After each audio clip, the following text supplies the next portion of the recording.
Ah, salut. Alors, qu'est-ce que tu fais là? T'as vu l'heure qu'il est? Même pas 6 heures. Ah bah, pas pour toi? Ah oui. Mais enfin, pour moi, il est 6 heures du matin. Je vais t'expliquer ce que je fais là. Alors, si tu arrives sur la chaîne, en fait, via une recherche sur la préparation moteur, la préparation automobile en général, sache que tu arrives sur la chaîne Tournois Racing. Tournois Racing, qu'est-ce que c'est? En fait, j'essaye de vulgariser dans des vlogs la préparation moteur, normalement, dans mon monde, hein, qui est plutôt axé sur le 50 cm3, c'est vraiment ma passion, c'est là-dedans que j'aime m'éclater. Aujourd'hui, en revanche, on est en région lilloise, hein, et on vient faire une immersion, en fait, chez Grégory Caponi. Grégory Caponi, c'est un mec qui fait de la préparation moteur automobile, mais il est vraiment spécialisé en fait dans tout ce qui est Fiat 500 et dérivés. Donc une journée complète sur la préparation moteur avec lui. On y va, c'est parti, je vous balance ça après le jingle.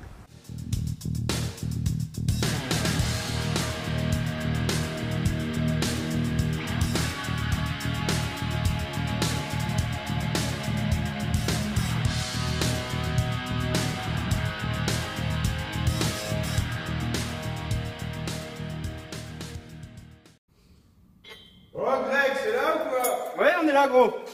Ah. T'as vu cette mise en scène? Truc de dingue.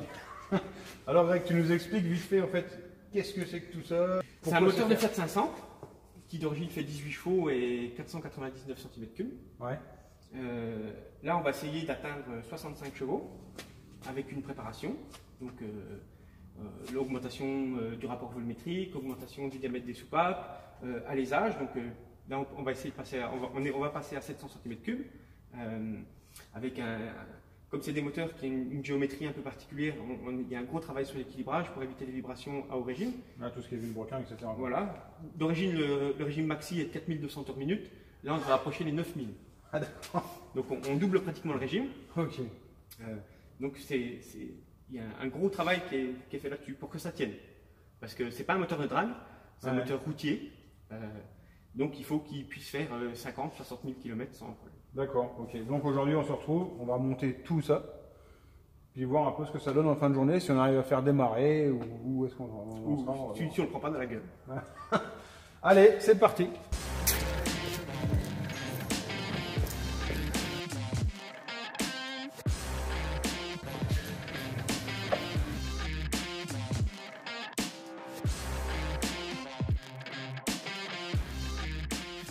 Ici, ça c'est le bloc moteur. Là, on est en train de remettre les goujons.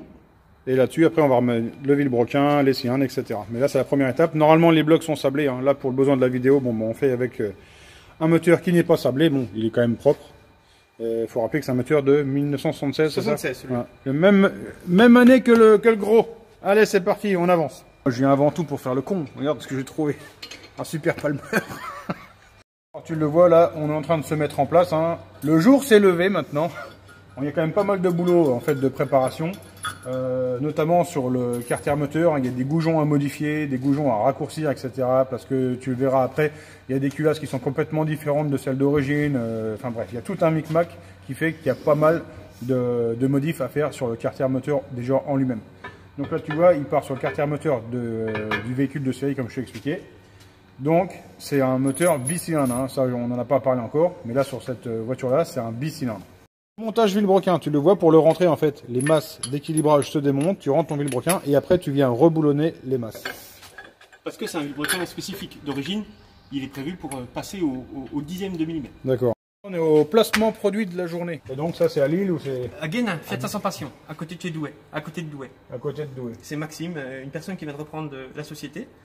Et c'est un ami, donc je te fais un petit coucou. Voilà, donc Fiat 500 Passion. Hein, si tu nous regardes, hein, tu mets un like s'il te plaît. Tu mets un like. Et tu t'abonnes.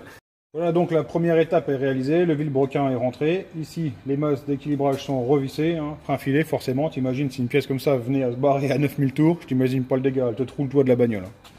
Donc là, ici, deux gros paliers. Hein, et à l'intérieur, forcément, découssiné.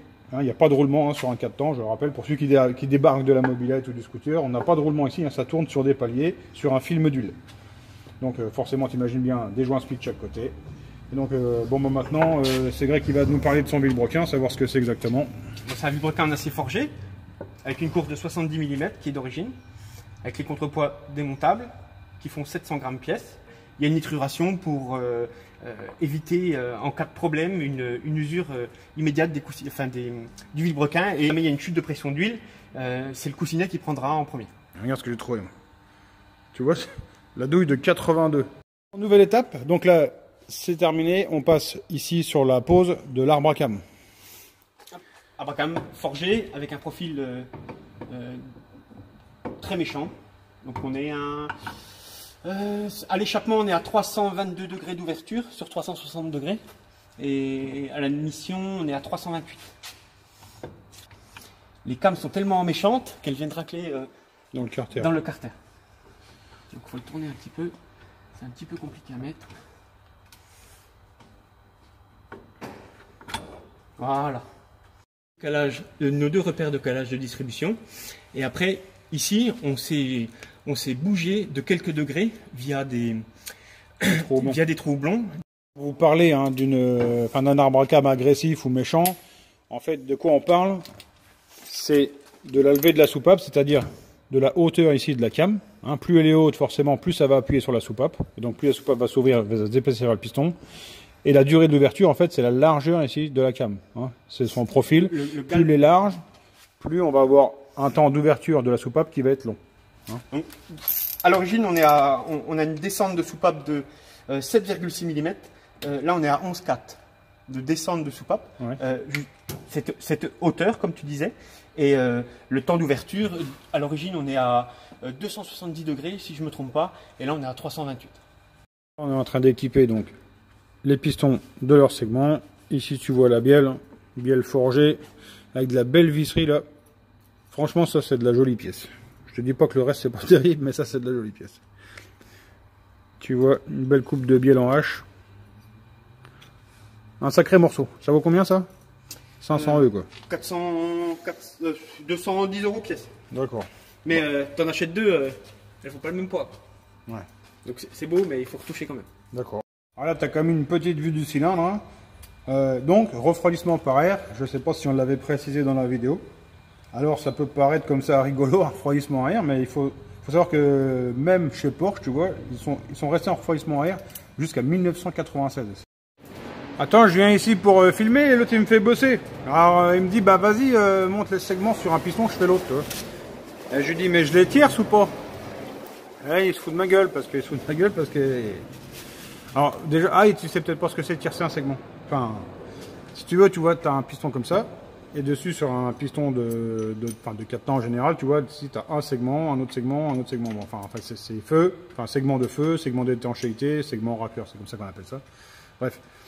Alors ici, normalement, un tierçage de segment, t'en mets un bec de segment ici, un bec de segment ici, un bec de segment ici. En gros, c'est ça, c'est ce qu'on t'apprend en école de mécanique, tu vois.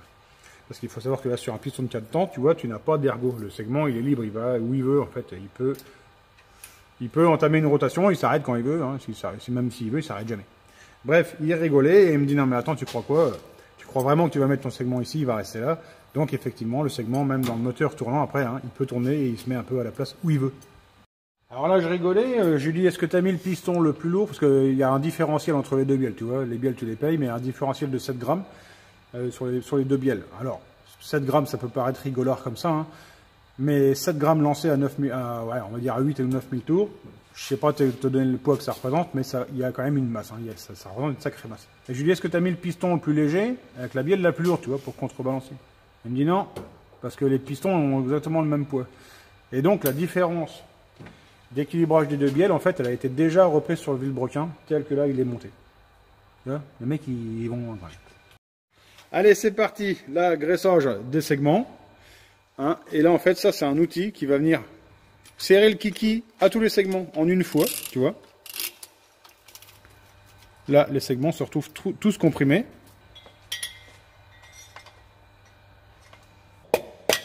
Voilà, et donc là, les 3 segments rentrent tout seuls dans le cylindre. Alors donc là, de l'huile badigeonnée partout, hein, là on n'hésite pas, parce que là, comme on le disait, il n'y a pas de roulement. Hein. Il y a des paliers ici, des paliers dans la bielle forcément, et entre les deux, c'est ni plus ni moins qu'une espèce de demi-coquille. Hein.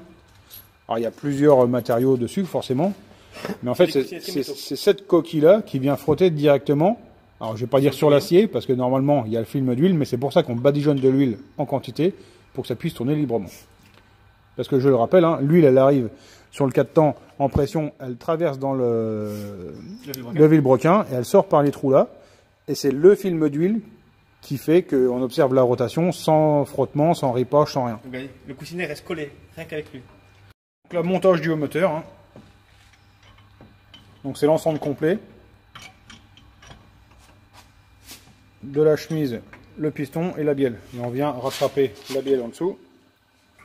Et là, tac, la bielle arrive, elle vient se placer sur le vilebrequin. On vient remettre la deuxième coquille, serrage au couple. Et c'est beau.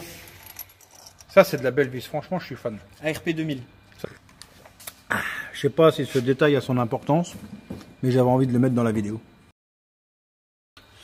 Alors, donc ici, tout ce qui est bas moteur, c'est remonté avec son vilebrequin. Et alors, pour éviter, parce que là, hein, on parle sur un machin qui va tourner à 9000 tours, qui n'était pas forcément prévu pour, au niveau de la conception du carter. Alors ici, on a une jolie pièce en alu, tu vois. Donc ça, c'est déjà de la belle pièce au niveau de l'épaisseur. Bon, niveau usinage, c'est relativement simple, mais c'est quoi en fait? C'est une ceinture, hein, un ligaturage de carter pour éviter toutes les flexions, les vibrations, etc. Là, en direct des ateliers, la Grégory Capone, l'italien de Belfort qui est en train de monter son carter d'huile. Donc le carter d'huile est monté. Là, Grégory est en train de monter en fait la crépine. C'est par là que ça baigne dans l'huile en fait. Et c'est par là que l'huile est aspirée pour monter en fait et circuler dans tout le circuit d'huile du moteur. Et forcément, tu imagines bien ici un grillage. Pourquoi? Pour que si jamais tu as une vis ici qui se barre, hein, chose qui n'est pas censée arriver, mais si jamais ça n'est arrivé, la vis ne passe pas dans la pompe à huile, ne vient pas boucher tout le machin. Bref, c'est un filtre. Enfin, un pré-filtre. C'est un pré-filtre, une crépine. Alors donc ici, tu vois les deux pistons hein, à tête plate. Alors ici, on a, comme sur nos moteurs de scooter habituels, on va parler de squish. Il y a un squish important, en fait, le moteur est décomprimé pour pouvoir rouler au sans-plomb sans aucun souci. Là, il faut savoir qu'on a un rapport volumétrique d'à peu près 9,5. Greg, sur des moteurs poussés, mais vraiment poussés, on va dire plus type dragster, on pourrait monter jusqu'à 11,5. Mais là, il va falloir passer sur des carburants peut-être un peu plus spécifiques. Allez, on arrive sur une grosse étape là dans le 4 temps qui est la culasse. Pourquoi c'est important? C'est parce que là, beaucoup de choses vont se passer. On va décomposer en 3 étapes. On va dire il y a une partie admission, une partie combustion et une partie échappement. Alors là, on voit une culasse ici d'origine, ici la culasse préparée. Tout de suite, on voit la différence de taille des soupapes, mais comme je le disais, on va déjà s'intéresser à l'admission. Greg, si tu peux nous en dire plus là-dessus. Pour une augmentation de puissance sur un moteur 4 temps, il faut augmenter le remplissage de la chambre en gaz frais et en essence. Le travail principal, ça va être l'augmentation du diamètre de la soupape d'admission. D'origine, on est en 32 mm, ici on est passé en 40 mm. Pour travailler sur le remplissage de la chambre, on va travailler sur les diamètres de conduit. Donc ici, d'origine, il y a un seul conduit qui fait 28 mm de diamètre et qui répartit les gaz dans les deux cylindres différents, puisque les deux pistons montent en même temps, mais la distribution est décalée de 180 degrés par cylindre. Okay. Et ça, ici, sur la culasse préparée. Et ici, sur cette culasse aftermarket, qui a une fonderie totalement différente de l'origine, mais qui est une pièce totalement adaptable, ils ont travaillé sur des conduits d'admission indépendants. Voilà. Donc ici, les deux grosses soupapes, c'est l'admission, toujours. Toujours. Alors ça, c'est des soupapes en inox. En inox, oui. Ok. Après, deuxième partie, la chambre de combustion. Donc là, je crois qu'il n'y a pas photo. On voit tout de suite que forcément, cette culasse a beaucoup plus de volume que celle-ci. Donc là, je crois comprendre que là, forcément, on comprime beaucoup plus fort. On comprime beaucoup plus fort. Plus de pression dans le cylindre, donc forcément, on pousse plus sur le piston. Et la troisième partie, donc l'échappement. Donc l'échappement, c'est toujours la plus petite soupape. Moi, si je peux me permettre, à l'école, on me disait toujours, la soupape d'admission est plus grosse parce qu'on mange toujours plus qu'on chie. Ah, c'est ça? Tout à fait, je connaissais pas. C'est ce qu'on m'a appris à l'école, hein. Désolé de la vulgarité, on m'a toujours dit on mange plus qu'on chie, donc la soupape d'admission est toujours plus grosse. Voilà, ici à l'intérieur aussi ce qu'on peut voir, ici on a un guide hein, qui est en bronze. Et ce guide, pareil, normalement, sur une culasse 4 temps, il débouche dedans. Et ici, vraiment, pour améliorer encore hein, l'évacuation ou le remplissage, c'est fait dans les deux conduits. Le guide, il a été ajusté, pareil, à la paroi ici du conduit. Donc les gaz d'échappement sont très chauds, à hauteur de 800-840 degrés. La soupape s'échauffe énormément. Donc c'est une soupape en inox aussi. Et à l'intérieur, il y a une âme en sodium qui permet un refroidissement un peu plus rapide. Tu vois, on a fait là une petite présentation de la culasse, mais ça vaudrait de faire un vlog vraiment juste là-dessus. Là, on n'est pas là pour ça, c'est vraiment, on essaie de te présenter le montage complet du moteur. Donc là, on fait l'équipement complet de la culasse. J'entends par là, on a remis les soupapes dedans. Ici, les joints de queue de soupape ont été placés. En fait, ils servent à quoi? C'est parce que là, ici, ça baigne dans l'huile. Et forcément, si tu n'as pas de joint, l'huile descend le long de la soupape, elle rentre dans la chambre de combustion et ton moteur fume énormément. C'est ce qui peut y arriver sur certaines vieilles bagnoles qui arrivaient à l'époque quand tu les stationnais. Le lendemain, quand elle fume, en général, c'est ces joints-là qui sont foutus. Alors ici, on vient comprimer le ressort avec l'appareil pneumatique. On vient mettre les 2001. Après, on relâchera la pression et la 2001 tiendra la coupelle ainsi que le ressort. Donc, dernière étape, je te fais pas un dessin. On a remis la culasse sur les goujons. Ici, les écrous. On va tout serrer au couple, forcément. Ici, on met les tiges de culbuteur. On met la rampe de culbuteur. Et il faudra voir pour le réglage des soupapes. Ce sera la dernière étape. Allez, voilà. Là, on est en train de finaliser le réglage, en fait, de nos jeux aux soupapes. On met le cache culbu, après t'imagines bien, on remet pipe d'admission, pipe d'échappement. Ici on voit le moteur, on va dire presque finalisé. Donc ici, toute l'admission, tu vois le gros carburateur qui passe dans les conduits. Au moteur, bas moteur. Ici donc forcément, t'imagines bien, c'est la poulie qui va nous tourner alternateur, etc. La pompe à huile. Et le système d'échappement, tu vois le système d'échappement qui est vraiment court sur la voiture. Le moteur étant monté en position arrière. Et l'échappement juste derrière le pare-choc, si on peut dire. De l'autre côté, forcément, tu as l'embrayage. Le système d'embrayage avec son volant moteur allégé.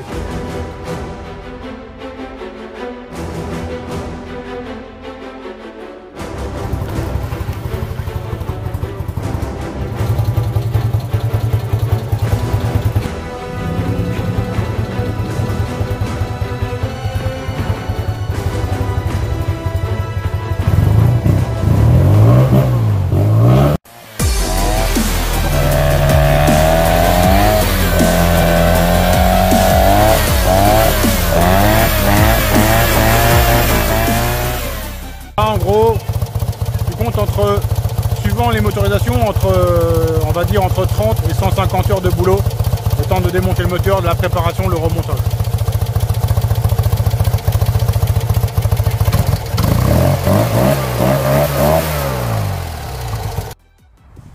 Bon bah voilà, on va déjà arriver à la fin de cette immersion. Alors là, un domaine un petit peu différent d'habitude parce qu'on est passé sur du 4 temps et de l'automobile. J'espère que ça vous aura plu quand même. Sinon, bah, Greg, je sais pas ce qu'on peut dire pour finir. Bah moi je dis que déjà c'est une belle rencontre avec Yonnet. C'était sympa, ça fait quelques mois que je te suis et puis on a discuté et puis voilà. Greg est abonné à la chaîne, il rate rien. Rien du tout. C'est marrant quand même de voir comme ça des univers qui peuvent paraître différents, mais au final on se retrouve tous dans les... Enfin, je pense qu'on est tous des grands enfants en fait au final. C'est à peu près ça. Ouais, puis la passion de la camolette. C'est ça. Bon, en tout cas, merci de m'avoir reçu, de nous avoir reçus, et de pouvoir nous proposer une immersion comme ça, différente. Allez, bah c'est tout. Je vous remercie tous de nous avoir suivis. Je vous souhaite de passer une bonne soirée. À bientôt pour une prochaine vidéo. Ciao, bye.